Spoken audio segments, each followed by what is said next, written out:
당신은 신앙생활을 오래 했지만 성경 한 권이라도 자신있게 이런 내용이라고 말할 수 있나요? 어렵기만 한 성경을 쉽게 이해할 수 있게 도와주는 숲을 보는 성경 읽기. 오늘은 사무엘하 개론 세 번째 시간입니다. 우리는 사무엘하 5에서 8장을 쉽게 이해하려고 합니다. 구독! 사무엘하 5에서 8장을 간략하게 요약하면 다윗 왕국입니다. 5에서 8장은 다윗 왕국이 든든히 세워지는 모습과 왜 그토록 강력한 왕국이 될 수 있었는지를 설명해 줍니다. 이 다윗 왕국에 대해서 플라나가는 이렇게 구조화합니다. 먼저 가족의 명단과 공직자의 명단이 전체를 감싸주고 있습니다.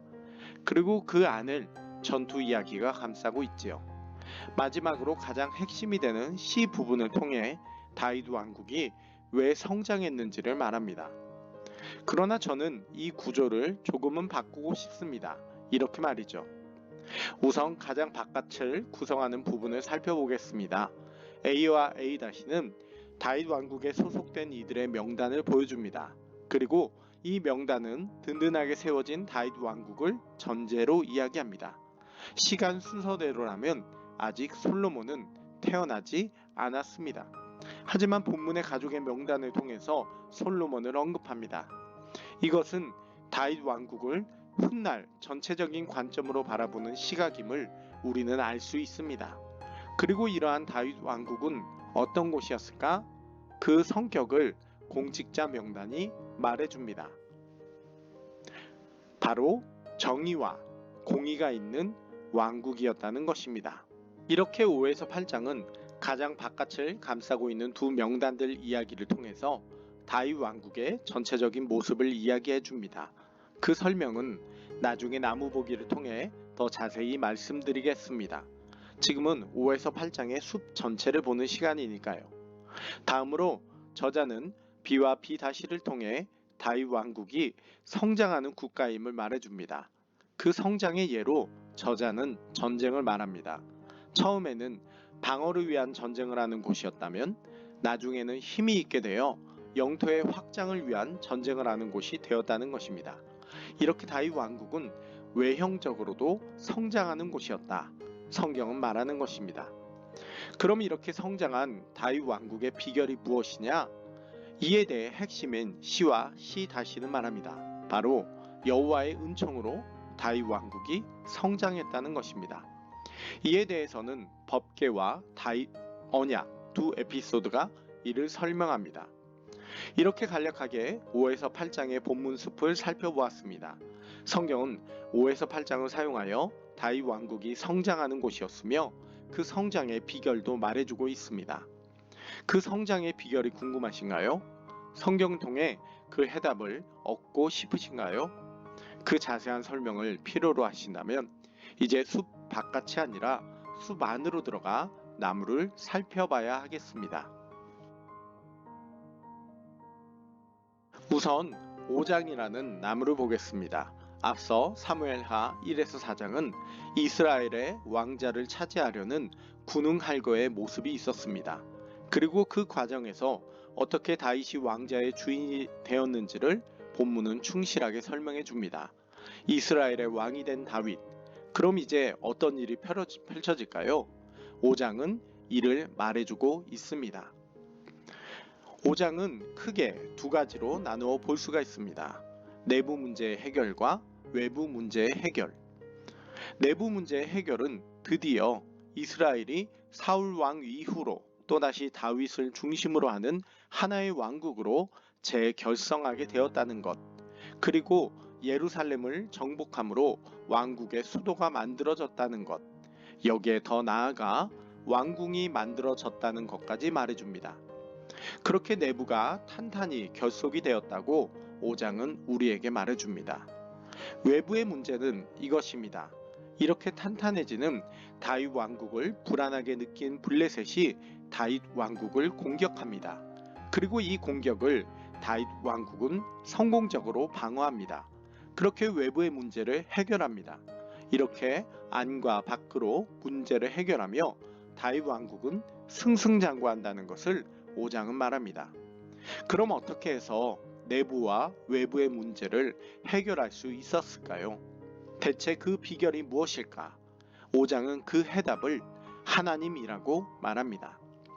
앞서 사무엘하 1에서 4장은 마치 정치 드라마를 보는 것 같았습니다. 여기에 다윗은 왕자를 차지하기 위해 정치꾼의 모습을 보여줍니다.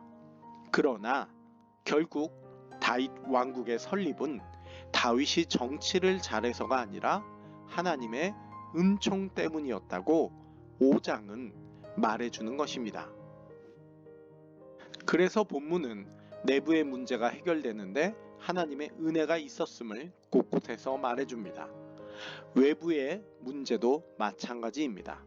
외부의 문제로 대표되는 전쟁의 문제, 다윗의 블레셋과의 전쟁을 이길 수 있었던 비결도 하나님께서 은혜를 주셔서 가능했다고 성경은 말하고 있는 것입니다.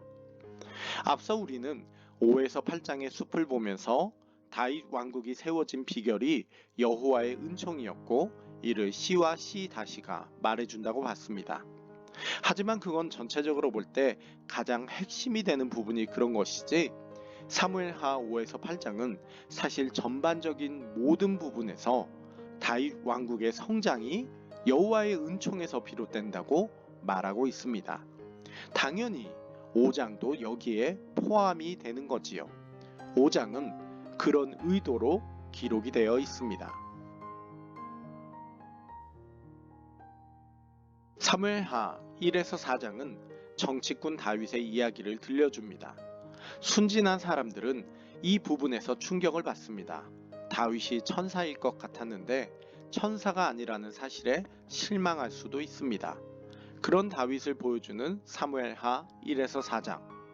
그런데요, 역대기에서는 사무엘하 1에서 4장의 내용이 사라집니다. 사무엘서와 역대기를 비교하면 이렇습니다.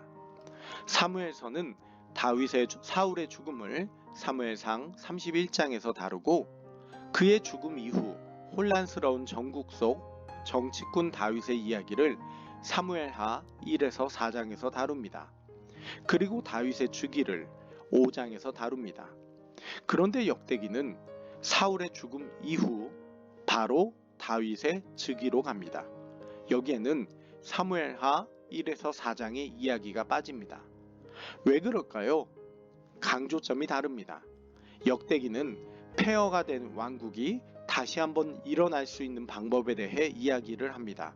그리고 그 방법은 하나님의 종으로 선 신실한 자에게 축복이 주어진다고 말합니다. 이는 마치 일반적인 목사님들의 설교 같습니다. 그러나 사무엘서는 다릅니다. 강력한 경고를 해줍니다.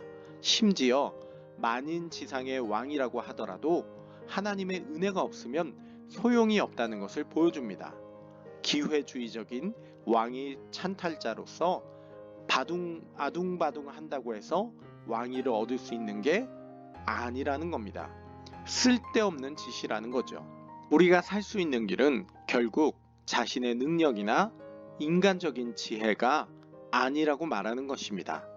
사무엘하 1에서 4장에 나오는 정치꾼 다윗의 모습은 우리에게 반면 교사가 됩니다. 우리는 사무엘서 초반이 말한 진리를 다시금 우리 마음에 새길 필요가 있습니다.